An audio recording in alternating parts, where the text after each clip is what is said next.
We are a very young country when it comes to football. If you look at global football, they are almost 150 years ahead of us. A country like Croatia, that's tiny, the population is nothing compared to India, they've made it to 2 World Cup finals. My nephew, for example, obsessed with football. He's about 6 years old. Your nephew or nieces would be following international football more than domestic football. I always feel football is a sport for cool people. Why do Indians suddenly find Neeraj Chopra cool? It's because he reached the pinnacle of his sport. People think that this is a cool sport to get into because you have a hero who's broken those barriers for you. The same thing in football. Now in international football, you have those sort of heroes who are attractive to follow. You can almost mirror their personality in a way. We see people from small towns who have now gone on to become heroes in the cricketing world. Are we not cultivating our young talent in football as much as we do in cricket? We are not. And the future of Indian football is... The ISL's future is hanging by the thread. This uncertainty is dragging down India's global football image. We are in the Supreme Court and waiting for an order to get the next steps in Indian football. The ISL has in fact been officially put on hold. Indian football captain Sunil Chhetri has broken his silence about the uncertainty surrounding the country's top-tier league, the ISL. The future of Indian football once again hangs by the thread, and this time the blame lies squarely with the All India Football Federation. In order to economically grow, your league itself needs to be very, very viable. 2 decades are spent in investment into the league. All the clubs are carrying economic deficit, and the very minimum would be around 250 crores. That's the average loss each club is bearing. So then why would someone invest in football today? What is giving you the confidence? In India, football is one of those sports that everyone seems to love. We all have our favorite Premier League club, we stay up late for the big matches, and during the World Cup, suddenly every conversation somehow turns into a football analysis. But when it comes to the business of football, in India, the story looks very different. Football is arguably the second most watched sport in the country after cricket. But when it comes to business, they're not even on the same table. It's like comparing a friendly kick-out to a Champions League final. The Indian football market is estimated at around $300 million today, expected to grow slowly over the next decade. While cricket, led by the IPL, is valued in billions, with IPL media rights alone worth over 48,000 crore rupees. And yet, despite all this, investors continue to put serious capital into football clubs. So the serious question is Indian football today a viable sports investment? Is it evolving into a media and entertainment property, or is it a long-term cultural asset that will require far more patience before it makes economic sense?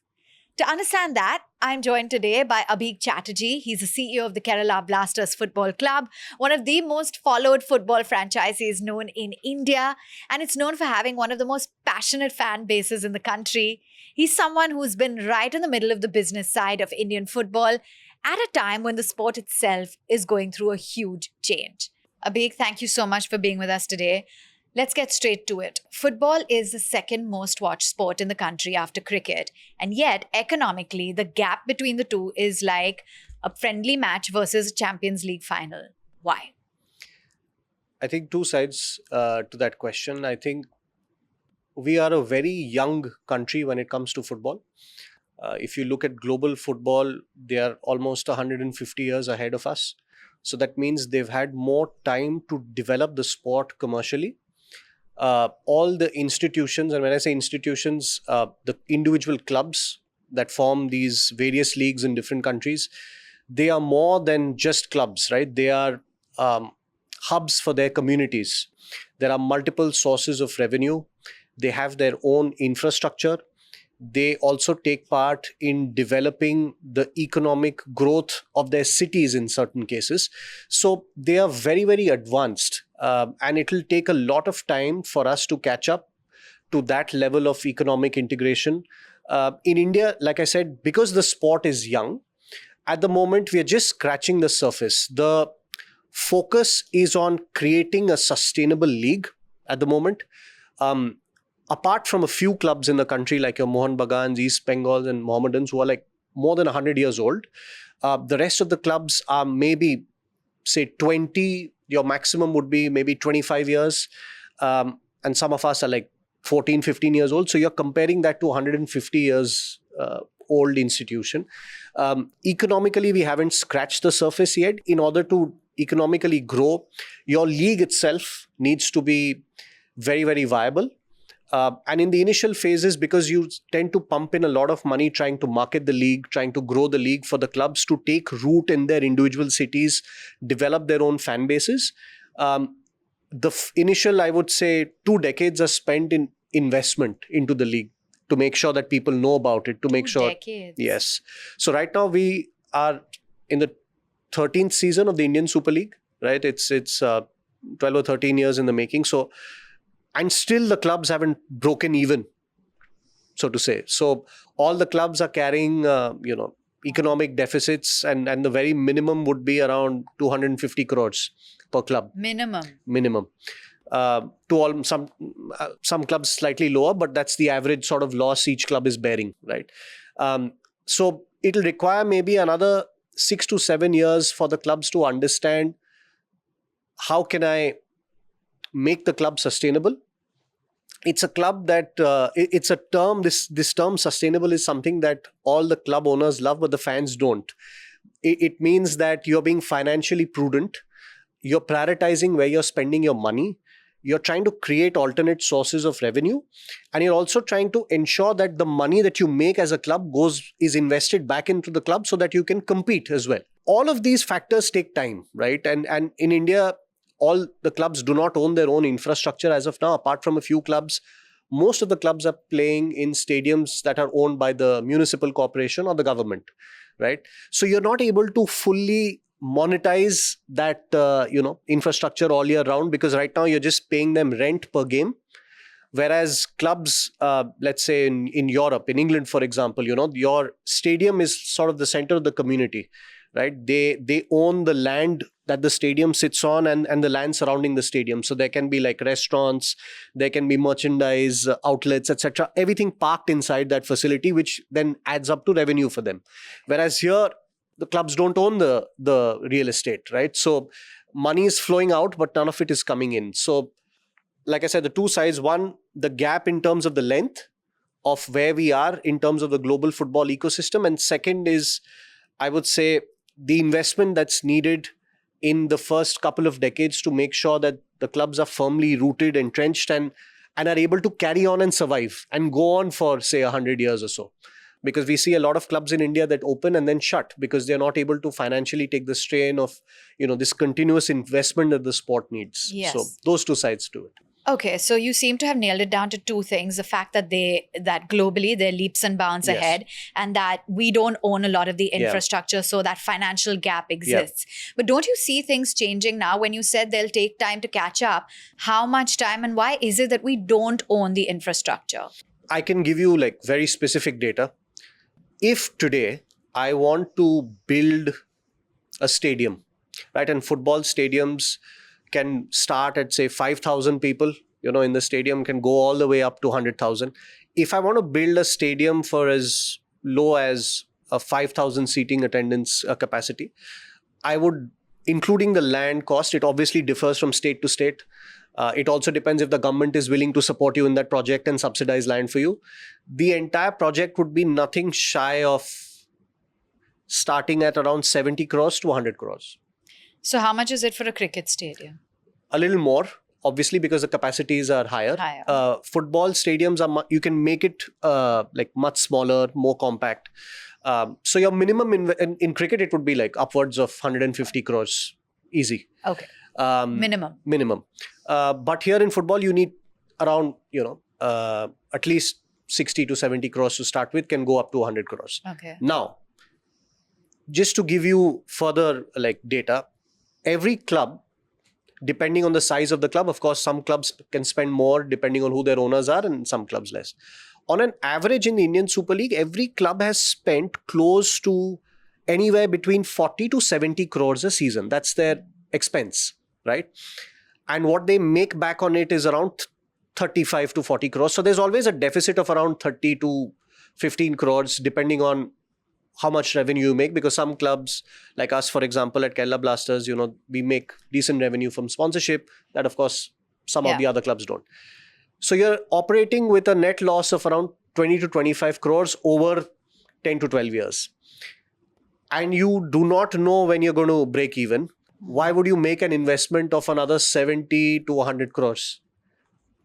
Because you're not seeing your 250 crores coming back to you in any way. Yeah. Why would you make that 300, 310, right? You would only do it if you have the confidence that you're going to recover your money down the line. And you need a very long-term vision in this to say, okay, if I'm spending around 70 to 100 crores, I will make that money back through the things I told you. Like maybe I can develop the area around it. I can create revenue models around it. So maybe in the next 15 years, I'll make back that money. Right now, you're 13 years into it with a net operating loss of around 250 crores. And you want to sink in a further 70 where you are not sure whether you'll recoup that money. So that confidence for an owner to say, I'm invested in this for 30 years, 40 years, is not exactly very widespread in Indian football right now. We are on soft ground where people are trying to understand what it takes to be in this for the long term. So then why would someone invest in football today then? What is giving you the confidence? The potential, very simply, because I think we've just barely scratched the surface with respect to the potential that football holds. Now, why do you think people love cricket? If I were to ask you that question, why do you think people love it? I mean, it's like religion in India. Yeah, because we are good at it, right? Yeah. Because if India was never to win anything, I don't think the following for the sport would be that much, right? We won the World Cup in 1983, which is when people realized we can actually compete at a sport at a global level and be very good at it. That created heroes for you. And those heroes then became household faces, and brands started investing in those faces because they felt via these mediums or these individual athletes, we can cater and we can reach out to a large audience that maybe is our target audience. So India has always been a heroes first sort of nation. We like creating heroes. It's in our DNA, right? Whether it's sport, politics, religion, we have this innate need for worshipping talent. Football needs to do that. When will people start looking up to footballers and start worshipping them? I feel is when players from India start going abroad and playing in the top leagues abroad. That's when I think you'll have a breakthrough in terms of your hero worship. You'll have success stories, and thereby you will attract the sort of money that football actually needs at this point. Yeah. So do you think that cultivating talent is a big part of it? Because we talk about gully cricket. We see people from small towns who have now gone on to become heroes in the cricketing world. Are we not cultivating our young talent in football as much as we do in cricket? We are not. The honest answer to that is we are not. Cricket is much more organized in terms of your accessibility to talent, right? Because you look at Shivaji Park here in Mumbai at any given point of time, if you're a coach or a selector, you can go sit there for 10 hours and maybe spot someone new every single day. Whereas in football, access to infrastructure is very limited, because in cricket, you can possibly play on the road, just a bat and ball and you can play. Football, you can also do that. But in football, you need a bit of space to sort of get kids to play, right? And for them to develop. And unfortunately, football infrastructure in India is a bit limited. Access to it is a bit limited. And by infrastructure, I don't mean you need to have like perfect grass and you need to have like beautiful stadiums. It can just be a mud ground, because if you look at Brazil and Argentina, you pick the best players grew up playing on the street, right? But their access in terms of clubs that were able to spot them, take them very early on and develop them into footballers, that sort of infrastructure is much more established. So you're saying the infrastructure is established, because if they're playing on the streets and getting picked up, why can't we do that here? Because our pool of coaches and scouts, it's much lesser. If you look at the number of people who are operating within cricket in India, if you look at school level cricket all the way up to state level cricket and then national cricket, the amount of administrators, coaches, selectors that are involved across the board, there are more touch points. Whereas football is maybe 1/10 of what there is in cricket, right? And in India, you have 1.4 billion people. It's a huge country. Sometimes, a country like Croatia, that's tiny, right? It's the population is nothing compared to India. They've made it to 2 World Cup finals, Yeah. right? With a population that's perhaps the size of Maharashtra Yes. or less. It's because you have a small geography. You're able to effectively scout talent better. Your touch points are better. You're able to like sort of spend the money and cover the whole country. But India, because it's so huge and the population is so huge, your needs are also that big, right? So the investment that goes into it has to be much more. So there is a challenge. There's a geographical challenge. There's a challenge in terms of creating the resources to track talent across the board. And there is also obviously the time sort of challenge. We're very young, so it'll take us another maybe 30, 40, 50 years to fully create that pool of coaches, selectors, etc., to service this huge population. Okay, fair. Let's look at, the Indian football clubs. Can you just give us a sense as to how many there are, what kind of money people are making on franchisees and how it works? So Indian football is a tiered system. So you have your topmost league in the country. So I'll tell you about both men and women. So in male football, you have the Indian Super League, which is the top tier. You have the Indian Football League, which is the second tier. And then you have Indian Football League 2, which is the third tier. These are the national leagues. Okay. So the Indian Super League has 14 teams. You have around 10 to 12 teams in the Indian Football League. And then the Indian Football League 2 is divided zone-wise. So across these 3 leagues, you would have around 40 teams or 40 to 50 teams. And then you have the competitions are split state-wise. You have something known as a Santosh Trophy, where it's like your Ranji of football, where all the states compete and you have a winner.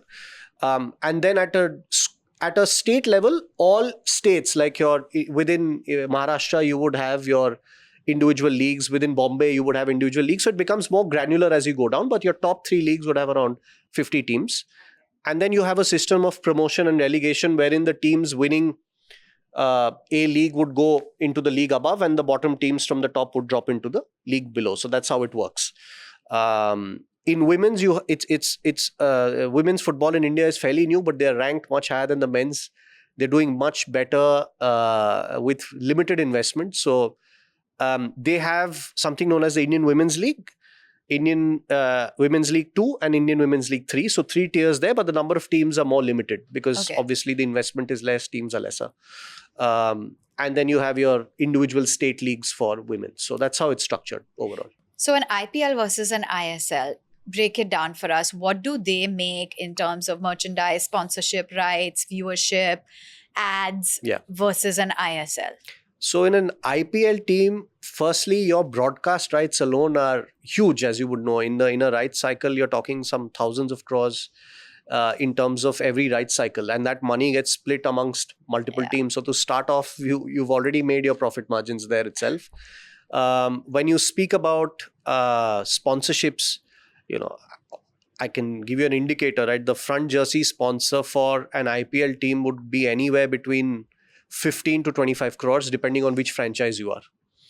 And then your overall, I think if you're just selling your jersey spots off, you would reach around 30 to 50 crores, again, depending on which franchise you are and what star power you have.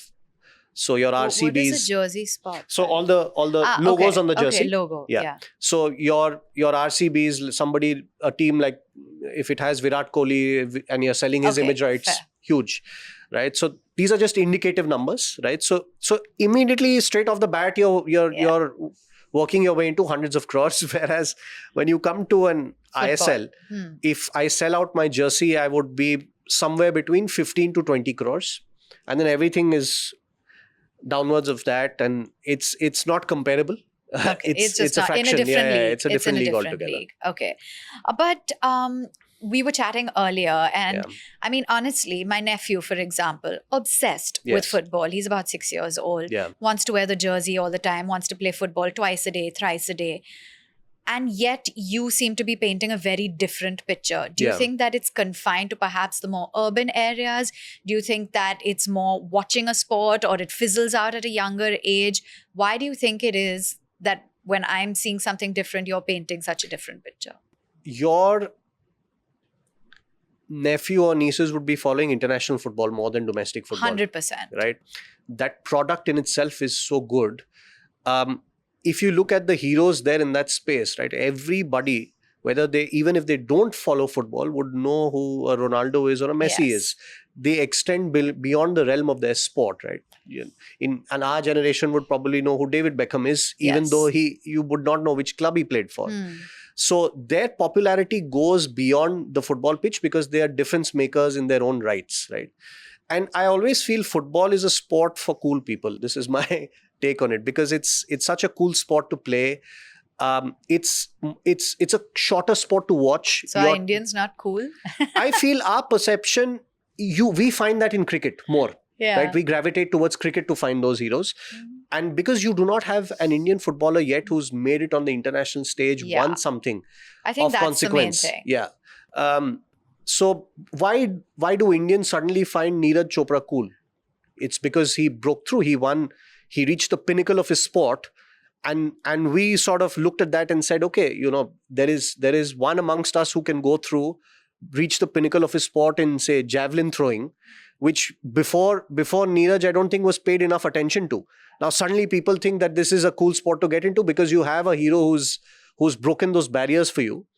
We need the same thing in football. Now in international football, you have those sort of heroes who are attractive to follow, who you can make your role models. You can live your life like that. You can dress like them. You can almost mirror their sort of personality in a way.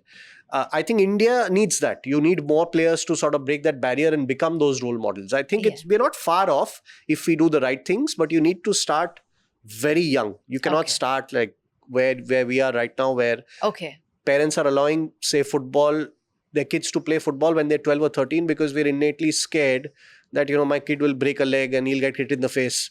So, you don't allow your kids to start early. Is that it? Yeah. Okay. Whereas in Europe, kids are playing at home when they're 4, 5.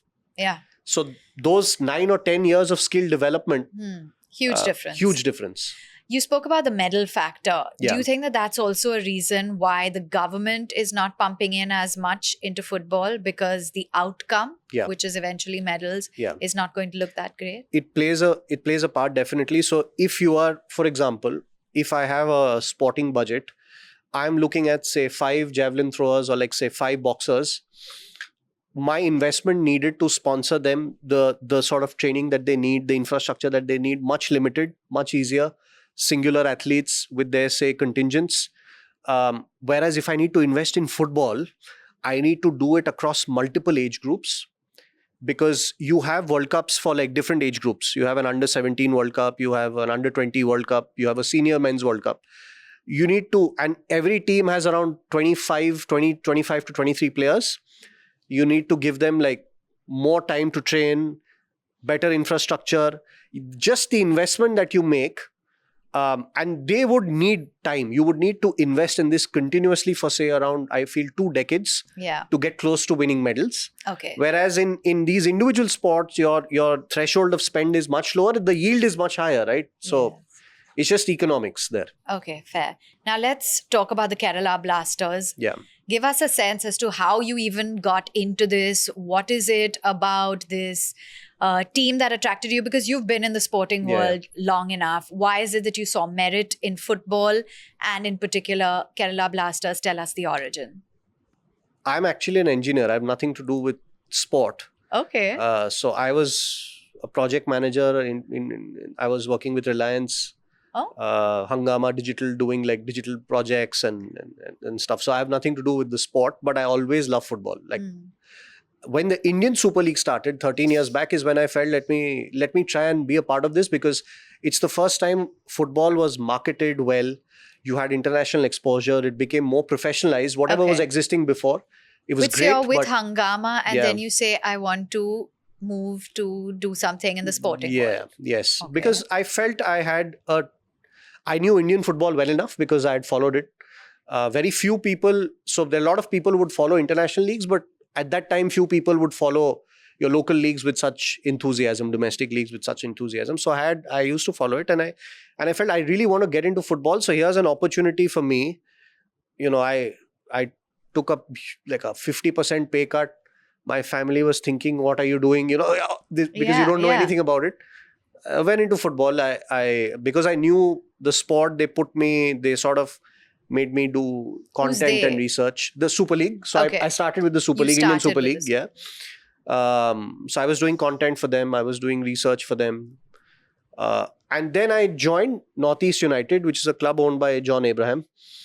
That is when I sort of the CEO there. He said, I don't think you should be doing content and marketing. I think and sponsorships. That's what I was doing at that point. He said, I feel you know the technical side of the sport good enough. You should switch to general administration. Okay. So that's where I sort of came into the administrative side of it, and then ever since, right, I've been I was with Northeast United, with Odisha FC, which is another Indian Super League club, and then obviously made the move to Kerala. Kerala Blasters is one of the biggest clubs in Indian football, right, in terms of the fan base. The state there obviously loves football more than cricket. Yeah. And the owners at that point, I think I would say they offered me the opportunity. They saw perhaps that, we had a lot of synergies in terms of how we think, what our common goals and ambitions are. It's very difficult. It's a very difficult job as well, because there are so many, there's a lot of expectations. And this club has been in 3 finals, but not won a trophy yet. Every other club has won something in Indian football. I would say we're like the bridesmaid, similar story to RCB, for 18 years, Yeah. couldn't win Yeah. anything and then finally won it. So we are on that sort of journey, but the expectations are huge. Margin for error is small, but there's always that sort of excitement you get in trying to understand that you can achieve something that nobody before you has done there. And just the sheer potential of the club, I think it's massive, right? If you get things right, obviously we're on a journey wherein, we make some mistakes, we're trying to rectify it. But if we get things right and if everything is aligned, I think there is not just potential for it here in India, you can go beyond India. In Asia, I think it has a potential to be one of the best clubs, right? When you're talking about, say, 20 years down the line. So Oh, wow. just the lure of it, the fan following, Yeah, tell me more about the fan following, because it arguably has one of the Yeah. strongest fan bases. yes. Break that down in numbers. So if you just look at digital alone, I think we've got like 6 million unique subscribers, followers across all our social media platforms. On a good day, we would have 40,000 people turning up to watch our games. That entire state is so built around football that not just Kerala Blasters, there's a very popular format of football in Kerala. If you ever get the chance, you should watch the videos of it, known as Sevens. Okay. It's played on mud grounds, small compact surface, 7 players on each side, and sometimes you have foreign players coming in from Africa, etc. 20,000 people watching that game in a small village somewhere. That appetite for the sport stems from there. It's very community driven in Kerala. Okay. Yeah. And then obviously Brazil and Argentina have massive fan I was followings. just gonna Massive. say, yeah. So the sport is played right from when you're a child. There it's different, right? People don't. When I was at Northeast United, John used to use this phrase with us, and we found it very interesting. Say, in Kerala, in the northeast of India, in anywhere else in India, if you throw a ball to a kid, he'll catch it like cricket. Yeah. In these places, if you throw, maybe they'll use their foot to Yeah. control it. So it's that's how it is there. It's a way of life. And it's almost like a release for people, a relief for people, right? And you sort of work really hard, and then football is your out. Yeah, of course. So Yeah. they're passionate about Yes. football. It's much more than Yes. cricket. Do you think that maybe one factor you did say, we don't have heroes in football, but maybe more celebrity push as well? Or is it just a vicious cycle because we've not won the medals, because we don't have the big players, celebrities are not that So the committed Indian or Super League attached? started but with even that. with kabaddi, Yeah, right? yeah, yeah. It was at one point not as glamorous or not as Yes. cool, but now it has become. You did have Yes. a lot of celebrities as well put their Yes. might and their face into it. Yes. So India, I think last couple of World Cups, India has won the World Cup, right? You're the best at it. Yeah. But I think with Kabaddi, it's a more interesting angle. So our club owners also own a Kabaddi team. So they own Tamil Thalaivas. Okay. So the PKL team. So with Kabaddi, Kabaddi is a rural sport. It's not an urban sport. Yes. You have years of history there. And a lot of the places where the players come from, right? Their entire city, community, village, you attract a very different audience. And it's very fun to watch, I must admit. If you've ever gone and watched a kabaddi game live, it's more quick, and I think Mashal and Star have done an excellent job in modernizing the sport. Yeah, but I for mean, TV. football's equally fast-paced and Yeah. fun to watch. Even for someone who doesn't like Yeah. sport, I'd imagine Yes. that watching a cricket match, which is long drawn and Yes. prolonged and not that fast-paced, football's way more Yes. fun. Yes. So I Yeah. think so the two challenges there are, and I speak to a lot of my friends who say watch the Premier League or La Liga. The one excuse they give for not watching domestic football is the quality is not as good. The Indian football is not as good to watch Yeah. as that. That's Mm. And the second thing I feel is that, like I said, within India, right, you have this enormous potential. Imagine you have a player going abroad and playing in England. 1.4 billion people will tune in to see how that player is doing, right? That numbers are huge. We've had a few players like Baichung and Sunil who've gone abroad, tried their best, but you need to go further. You need to be playing regularly in Europe. So I always say that all these small countries, like I give you the example of Croatia, if you pick up the national team, 80% of their players don't play in Croatia. They play in the Bundesliga, they play in the Premier League, they play in La Liga. That's how you get better. If you're playing, it's like being a frog in a pond. Yeah.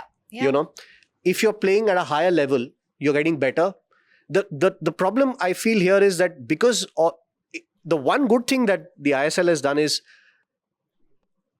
I think it's made football a viable career choice. A parent would earlier hesitate to maybe say that, I want to put my kid into football. I don't know how much he'll earn. But, average salaries on, if you're a youngster starting out in Indian football, if you're good enough, you start off at 10, 15 lakhs. And the top players in the country are earning 3 to 4 crores a year. It's not bad money. Yeah, not at all. And on an average, if you're a decent footballer playing in an ISL club, you would be earning anywhere between 40 to 50 lakhs a year.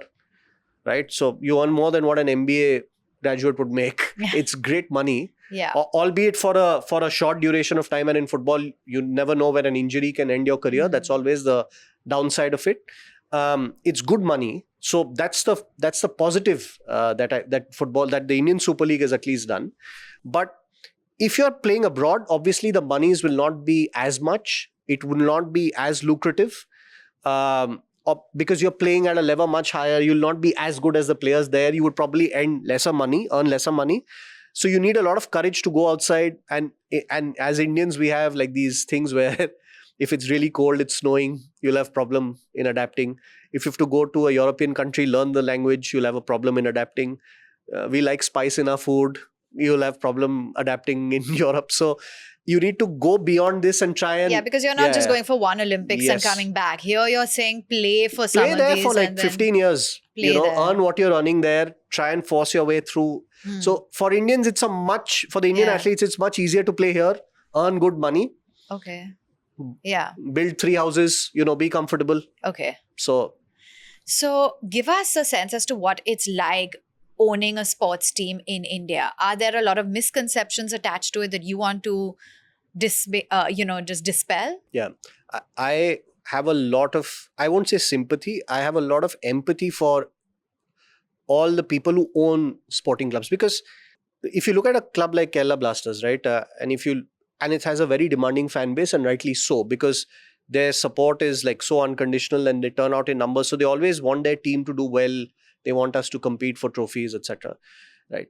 And sometimes the business of sport does not make sense to a fan who's sitting there. So for a fan, I would say the 3 things that they would look at economically is, as a club, you need to invest in the best players, spend more money, bottom line.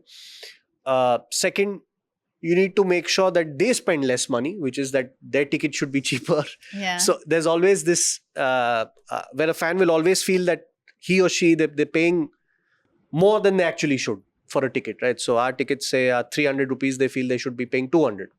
If the team is doing badly, they feel it should be 100 rupees, right? So you're always grappling with the economy of tickets and merchandise.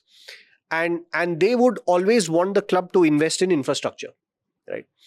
Now, for the reasons I told you, it's not exactly very easy when you are losing so much money. It then depends on the appetite you have. Some clubs are backed by big commercial bodies and sort of, you have JSW invested, you have the Tatas, you have RPSG. They can afford to take sort of, a little more on in terms of losses than, say, an individual owner who's owning a club. So can you just tell me a little bit more about the corporates, the large conglomerates, and which of them have invested in football sporting clubs? So you have JSW. They own Bengaluru FC. They're invested across multiple sports, right? They have an IPL team. They do a lot for the Olympics as well. You have Tata. Tata owns Jamshedpur FC. Then you have the RPSG group, the owners of Lucknow Super Giants. They own Mohun Bagan. And then you have like owners who are doing it more on an individual basis, right? Like I told you about Northeast United. Like I told you about, say, for example, our owners, but their portfolio is diversified. They are into pharma, entertainment, tech, right? So it's a diverse portfolio. You have Asian Paints. They've invested in Chennai. So different corporate bodies, but the extent is, or the lifetime of that investment is 13 to 14 years, right? So you need to go way beyond that in order to get the returns. So a child who's maybe 6 or 7, by the time that child becomes will reach his peak and peak I mean 22, 23, that's 17 years. For a player to go from age 6 to 23, it's 23 years, right? So when you're grooming talent, if you have a very prodigious 6-year-old, Yeah. you need to be invested in that kid for 23 years. So that timeline is not for people who are looking for very short-term gains. Football is always long-term. But isn't that so? Doesn't that hold true with any sport, like even a cricket or a javelin or kabaddi? It does, but then you do not have a club per se who is responsible for that child's journey through and through, right? Okay. So, for example, at Kerala Blasters, we have something known as an under 10 league. We organize a baby league. The best kids from there are picked, and then we have an under 13 team. So when you're 11, 12, you go into the under 13s. The best ones then go into the under 15s. Then the best ones go into the under 17s. The best then go into the under 20s. And then finally the cream of that goes into the senior team. So unless you're invested in that child who you think is good enough for at least 15 years, you might not see the outcome because you're a club, right? You're looking out for your individual benefit. And you can only do that with, say, a handful of kids. Whereas if you look at javelin, right, there's no club. You would be if you're good enough, you would be taken up by SAI or say a individual sporting body and then invested in. Right, you're not participating in a league, or you're not playing a domestic competition wherein you need to prove yourself every day and you need to be performing for the length of your contract. Right, to develop a player who might play for us for only 4 or 5 years, you need to at least invest 10 years in that player. So the timelines are huge. The investment is also not, it's not a very short-term flip. Yeah. So and speaking of, you've also gone on record to say that there was a time when Kerala Blasters actually considered completely shutting down due to constraints. Yes, this season itself, and because the rights for the Indian Super League went into a renewal cycle this year, and suddenly the economics that we'd worked out and what we'd budgeted for, in a season where you have a much shorter season, your sponsorships, they'll reduce, right? The number of games that you can make revenue from will reduce. So it just triples overnight, right? And then you have to really think of whether you can pull this off. But I think because of the fan base that we have, because of what this club means, when you entertain such a thought, immediately you have a stack of reasons why you don't want to do it, which is why you have to this season is more of a transitional season for us. We are trying to survive so that we can stay in the fight longer, So it's a difficult year for not just us, a lot of the football clubs, right? I can only speak for us, but it's a difficult year. Everybody's trying to cope in their own way. But I think eventually all the owners, they're so invested in the sport, they love the sport, they want to do something for it. Otherwise, why would you invest in something that you're not making anything from this? You're just hoping that maybe in the future you might. But right now, it's about, giving back. Nobody's, people always feel that stadium receipts, the owners walk away with the receipts at the end of the day. That's not what happens. It's put back into the club. So it's pure passion and potential Pure that people are passion. putting money Yes, into yes. football Yes, sports. You're not yes. making money. You're not making money. So, for example, if you were to break down the Kerala Blasters financially today, what percentage of revenue is coming from sponsorship, ticketing, league distribution, etc.? So the earlier models were different. Right now we are going into a renewal cycle for the next 20 years. So we don't know what that looks like. We'll know more in the next 3 to 4 months. But if I look at the previous model, you would say out of 100%, I would say perhaps 40 to 50% would come from sponsorships, ticket revenue, 10 to 20, 40% from sponsorships. You would have 10 to 20% coming in from sales of players, because in football you can sell and trade players as well. And finally, the balance, I would say 30 to 40% would come from league contribution or the central pool revenue, as we call it, or the broadcast revenue. So that would be the split up broadly. Okay. So, for someone who's looking at sports as an asset class, what do they need to keep in mind? They need to keep in mind that you need to be a really patient person. I always give the examples of SIPs and mutual funds to people. It's the same. Very great platform that you're bringing this up on. Because if you are investing in SIPs and mutual funds, you cannot look at a 2-month sort of cycle, right? Yeah. I'll invest in You're this. in it for the long haul. You are in it for decades, right? Almost minimum 10 years, I would say 20 years, right? So I think sport needs patience, and I always feel that you need to love the sport first to invest in it. When you're looking at sport from from purely a commercial standpoint, I think you make a lot of mistakes. If you're looking at sport because you love it and what you feel it can become, sometimes I feel in order to make money, it's counterintuitive, but sometimes in order to make money, you should not think about making money. You should think about developing the best possible club you can with the best possible team you can to achieve the best possible results. That will bring in the money for you. If you're trying to make money, so sometimes you might not spend enough, or sometimes you might not spend smartly enough, and you might take decisions that might hamper how your team performs, right? So you need to be invested in the sport itself, and sometimes you don't need to be selfish. You need to look at the larger picture where you want football in India to end up, because I feel all of us right now are in that phase where we are responsible for what Indian football becomes in the next 2 decades or so. So we need to be a little unselfish about what we're trying to do.